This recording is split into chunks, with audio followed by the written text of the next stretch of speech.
بسم اللہ الرحمن الرحیم۔ السلام علیکم ورحمۃ اللہ وبرکاتہ۔ محترم ناظرین، آج کی ویڈیو میں ہم ایک ایسے روحانی راز سے پردہ اٹھانے جا رہے ہیں جس سے آج بھی 80% لوگ بے خبر ہیں۔ کیا آپ جانتے ہیں کہ بیٹھ کر نماز پڑھنے والوں کے گھر میں اللہ تعالیٰ 3 خاص انعامات نازل فرماتا ہے؟ اگر آپ یا آپ کے کسی عزیز کو کسی مجبوری کے باعث بیٹھ کر نماز ادا کرنی پڑتی ہے تو یہ ویڈیو آپ کے لیے ہے۔ اس ویڈیو کو آخر تک دیکھیں کیونکہ ہم آپ کو بتائیں گے کہ کس طرح بیٹھ کر نماز پڑھنے والے اللہ کے قریب تر ہوتے ہیں اور ان کے لیے کیا خوشخبریاں ہیں۔ بیٹھ کر نماز پڑھنا اسلام میں ایک اہم رعایت ہے جو ان لوگوں کے لیے ہے جو کسی مجبوری، بیماری یا کمزوری کی وجہ سے کھڑے ہو کر نماز ادا نہیں کر سکتے، مگر اکثر لوگ اس رعایت کے باطنی رازوں اور روحانی فوائد سے ناواقف ہوتے ہیں۔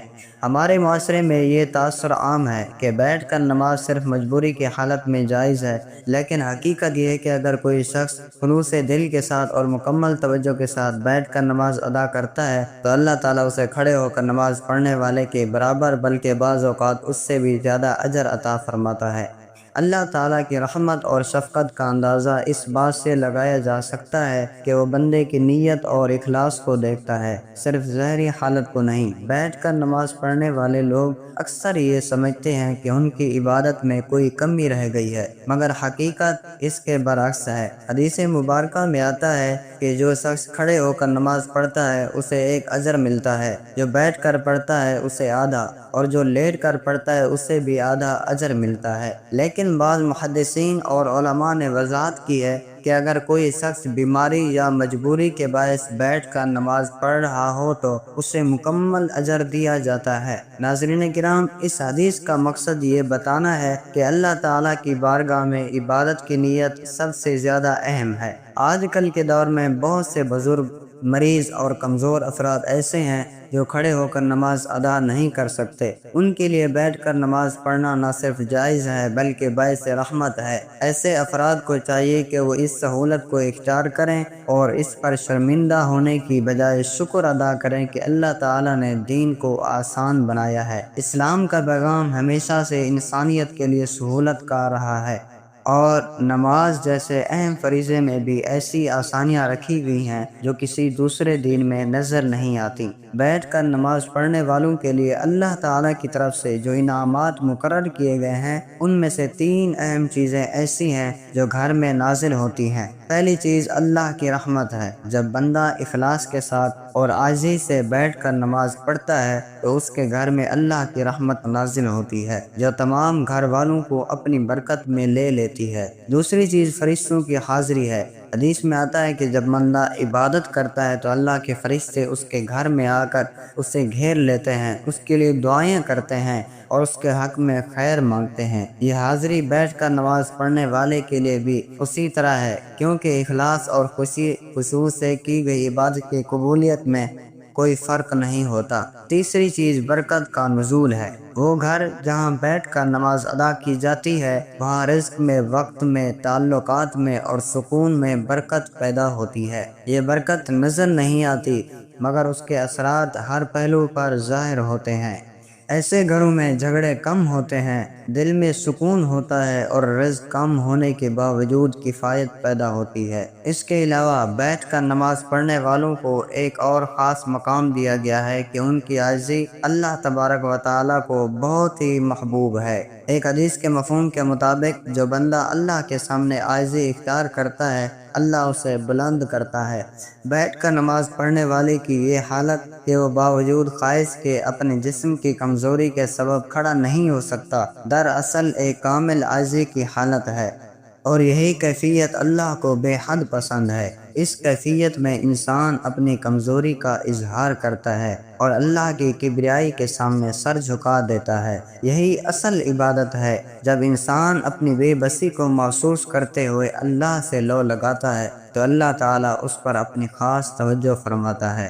عبادت کا مقصد ہی یہی ہے کہ بندہ اپنے رب کے سامنے جھک جائے، اور بیٹھ کر عبادت کرنے والوں کی کیفیت اکثر اس جھکاؤ سے زیادہ قریب ہوتی ہے۔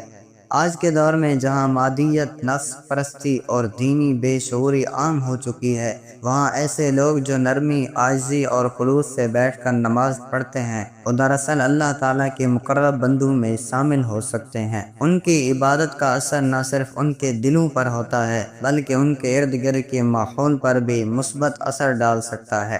ناظرین کرام، نماز کا روحانی اثر صرف کھڑے ہونے یا سجدہ کرنے سے نہیں ہوتا بلکہ اس کا تعلق دل کی کیفیت سے ہے۔ اگر دل میں خشوع ہو، دل اللہ کے حضور جھکا ہوا ہو تو خواہ جسم بیٹھا ہو یا کھڑا ہو، عبادت مقبول ہے۔ اس لیے ضروری ہے کہ ہم بیٹھ کر نماز ادا کرنے کو کم تر نہ سمجھیں بلکہ اسے ایک نعمت سمجھیں جو اللہ تعالیٰ نے ہمیں دی ہے، تاکہ ہم کسی بھی حالت میں اس سے غافل نہ ہوں۔ دین اسلام ہمیں کسی حالت میں بھی عبادت سے روکنے کا حکم نہیں دیتا بلکہ سہولت دیتا ہے کہ جیسے بھی ممکن ہو نماز ترک نہ کی جائے۔ اس لیے بیٹھ کر نماز پڑھنے والے وہ خوش نصیب ہیں جو اپنے رب سے جڑے رہتے ہیں، چاہے جسمانی حالت کچھ بھی ہو۔ ایک اور قابل غور پہلو یہ ہے کہ بیٹھ کر نماز پڑھنے سے انسان کو روحانی سکون اور جسمانی آرام دونوں ملتے ہیں۔ اکثر بزرگ افراد جو بیماری یا عمر رسیدگی کی وجہ سے جسمانی تکلیف میں ہوتے ہیں، جب وہ بیٹھ کر نماز پڑھتے ہیں تو ان کے جسم پر بوجھ کم ہو جاتا ہے اور وہ بہتر طریقے سے توجہ دے پاتے ہیں۔ اس سے ان کی عبادت میں نہ صرف بہتری آتی ہے بلکہ وہ طویل وقت تک اپنی نماز کو جاری رکھ سکتے ہیں۔ نوجوانوں کو بھی چاہیے کہ وہ بزرگوں کو اس عمل پر حوصلہ دیں، ان کا دل بڑھائیں اور ان کی عبادت کی قدر کریں۔ اس کے برعکس بعض لوگ بزرگوں پر یہ دباؤ ڈالتے ہیں کہ وہ کھڑے ہو کر نماز ادا کریں، جو کہ ایک طرح کی زیادتی اور دینی ناسمجھی ہے۔ ہمیں یہ جان لینا چاہیے کہ دین میں کسی کو اس کی استطاعت سے زیادہ بوجھ ڈالنا منع ہے۔ اللہ تعالیٰ خود قرآن میں فرماتا ہے کہ وہ کسی جان پر اس کی طاقت سے زیادہ بوجھ نہیں ڈالتا۔ اس لیے بیٹھ کر نماز پڑھنے والے کسی بھی شرمندگی یا احساس کمتری کا شکار نہ ہوں بلکہ فخر کریں کہ وہ اللہ کے حضور حاضری دے رہے ہیں۔ نماز ایک ایسی عبادت ہے جس کے لیے جسم کی حالت سے زیادہ دل کی حالت دیکھی جاتی ہے۔ نبی کریم صلی اللہ علیہ وآلہ وسلم نے فرمایا کہ نماز مومن کی معراج ہے، یعنی ایک ایسا ذریعہ ہے جس کے ذریعے بندہ اللہ کے قریب ہو جاتا ہے۔ یہ قربانیاں دینے یا جسمانی مشقت اٹھانے سے نہیں بلکہ اخلاص اور عاجزی سے حاصل ہوتا ہے۔ بیٹھ کر نماز ادا کرنا ایک ایسی حالت ہے جس میں بندے کی عاجزی ظاہر ہوتی ہے، اس کا دل اللہ کے حضور جھکا ہوا ہوتا ہے اور وہ اپنی ناتوانی کے باوجود رب کی یاد سے غافل نہیں ہوتا۔ یہی عبادت کی روح ہے۔ آج جبکہ دنیا کے 80% لوگ اس اہم نکتے سے بے خبر ہیں، تو ایسے لوگوں کو یہ پیغام دینا ضروری ہے کہ بیٹھ کر نماز پڑھنا کسی صورت کم تر عمل نہیں بلکہ ایک باطنی راز ہے جو صرف اللہ کے خاص بندوں پر ظاہر ہوتا ہے۔ ان بندوں کو اللہ تعالیٰ وہ انعامات دیتا ہے جو دوسروں کو نصیب نہیں ہوتے۔ بیٹھ کر نماز پڑھنے والوں کے لیے ایک اور خوشخبری یہ ہے کہ ان کی یہ عبادت دوسروں کے لیے بھی باعث ہدایت بن سکتی ہے۔ جب کوئی دیکھتا ہے کہ ایک کمزور، بیمار یا ضعیف شخص کتنی پابندی اور محبت سے بیٹھ کر نماز پڑھ رہا ہے تو اس کے دل پر بھی اثر ہوتا ہے۔ وہ سوچنے پر مجبور ہو جاتا ہے کہ جب یہ شخص اپنی حالت کے باوجود نماز ترک نہیں کرتا تو میں کس بنیاد پر سستی کا مظاہرہ کر رہا ہوں۔ یوں بیٹھ کر نماز پڑھنے والے غیر محسوس طریقے سے دوسروں کے لیے ذریعہ ہدایت بن جاتے ہیں اور یہ عمل ان کے لیے صدقہ جاریہ بن سکتا ہے۔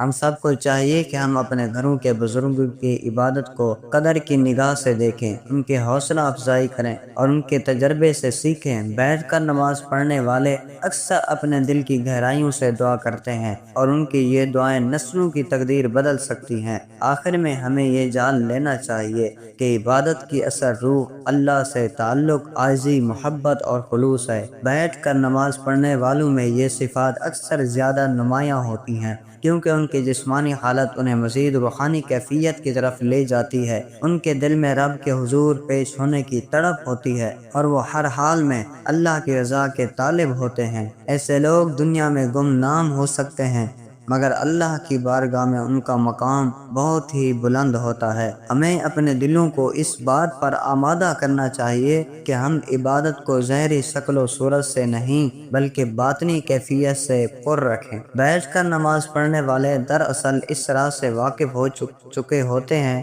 کہ عبادت دل کی ہے، جسم کا ایک ذریعہ ہے۔ اللہ تعالی ہمیں بھی یہ سمجھ عطا فرمائے کہ ہم اپنے اور دوسرے کے لیے آسانی کا ذریعہ بنیں اور کسی کی عبادت کو کم تر نہ سمجھے۔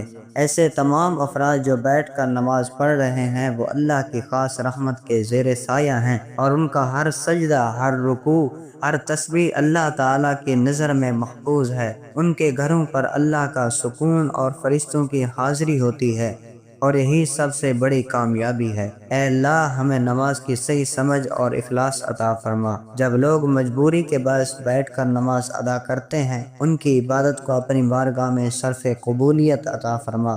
ان کے گھروں میں اپنے رحمت، برکت اور سکون نازل فرما۔ ہمیں بھی توفیق دے کہ ہم ہر حالت میں تیری یاد میں مشغول رہیں اور کسی بھی عبادت کو معمولی نہ سمجھیں۔ اے رب کریم، ہماری نمازوں کو قبول فرما، ہمیں عمل کی توفیق دے اور ہمیں اپنی رضا کا پروانہ عطا فرما۔ آمین یا رب العالمین۔